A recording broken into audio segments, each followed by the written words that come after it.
இது ஒரு universal super star story.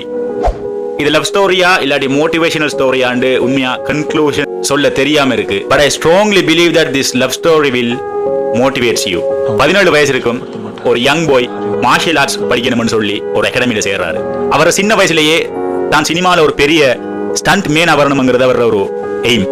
So கடும் ஃபோக்கஸா மார்ஷியல் ஆர்ட்ஸ் கிளாஸஸ் அட்டென்ட் பண்றாரு. அப்பதான் ஒரு நாள் அவர் மார்ஷியல் ஆர்ட்ஸ் கிளாஸுக்கு முன்னுக்கு ஒரு கேர்ள் நிக்கிறத பாக்காரு. அந்த கேர்ள் பார்க்க கடும் கியூட்டா இருந்தாங்க. சோ as usual ஒரு எவரேஜ் பாயா அவரும் என்னென்னலாம் ட்ரை பண்ணி கடைசியில் அந்த பிள்ளைக்கும் அவரை பிடிக்குது. ரெண்டு பேரும் உருகி உருகி விரும்புறாங்க. எல்லாத்துலயும் பெரிய போத அன்பு தானே, அதை கடல் மாறி அந்த கேர்ள் இறக்கா அவருக்கு மேல. நம்ம லைஃப் டோட்டலா சேஞ்ச் ஆயிட்டு இந்த கேர்ள் இறைவன் நமக்கு தந்த கிஃப்ட்னு சொல்லி அவர் ரியலைஸ் பண்றாரு. இப்படியே ஒரு 6 months போகுது. அவர் விரும்பின மாதிரியே ஒரு ஸ்டண்ட் மேனா சினிமாக்குள்ள என்டர் ஆகுறாரு. பட் அவர் எதிர்பார்த்த மாதிரி அவர் திறமைக்கு எப்டான ஒரு பிளேசிங் அவர் அந்த இண்டஸ்ட்ரி அவருக்கு கொடுக்கல. அவர் நினைச்ச மாதிரி அவர் கெரியர்ல ஒரு நல்ல இடத்தை அடையாட்டியும் அவருக்கு உயிருக்கு உயிரான உயிர் அவரோட இருந்துச்சு. பின்னந்தலையில கை வச்சு தரையில படுத்துட்டு வானத்தை அண்ணாந்து பார்த்து வாழ்க்கை இவ்வளவு சந்தோஷமானதான்னு சொல்லி சந்தோஷத்திலேயே பெருமிச்சு விடுறாரு. பட் கொஞ்ச நாள் கழிச்சு வாழ்க்கையும் சிரிச்சுக்கிட்டே அந்த கேர்ளை அவர்கிட்ட இருந்து தூரமாக்குது.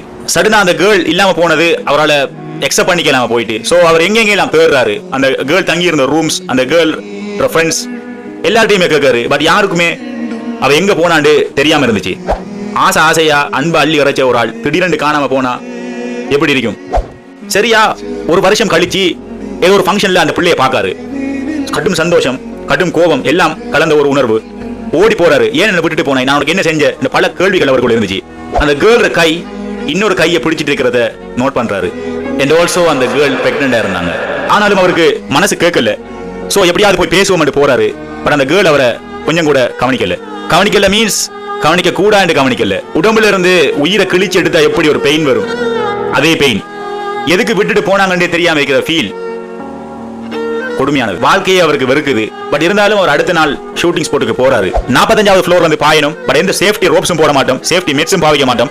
என்ன ஷூட்டிங் ஷெட்யூல் கடும் டைட்டா இருக்கு, டைம் போதாம இருக்கு, குறிப்பிட்ட நேரத்துக்குள்ள இந்த ஷாட்டை முடிச்சே ஆகணும்னு சொல்லி அந்த அங்க இருக்கிற மெயின் ஸ்டண்ட் மேன் சொல்றாரு, யாராவது இருந்தா முன் வருவீங்களான்னு கேட்காரு.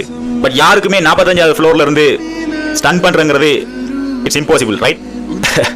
அந்த மனுஷன் சும்மாவே பீஸா தான் இருப்பாரு. இப்படி ஒரு மைண்ட் செட்டோட இருக்க கொள்ள எப்படி இருந்திருப்பாரு? சிங்கிள் ஷாட்ல முடிக்காரு. அன்றைக்கு அவரு 45வது ஃப்ளோர்ல இருந்து கீழே விழல. பட் இந்த உலகத்துல எல்லார டெலிவிஷன்லயும் எல்லார தியேட்டர்லயும் விழுந்தாரு. தி ஃபேமஸ் ஜக்கி சானா. இன்னைக்கு அவரோட பேர் தெரியாத யாருமே இருக்க மாட்டாங்க. பட் அவருக்குள்ள இருந்த ஒரு சோகமான ஸ்டோரி போதா தான் லவ் அப்படின்னு நினைச்சிட்டு எல்லாரும் போய் தூங்குவோம். பாய்.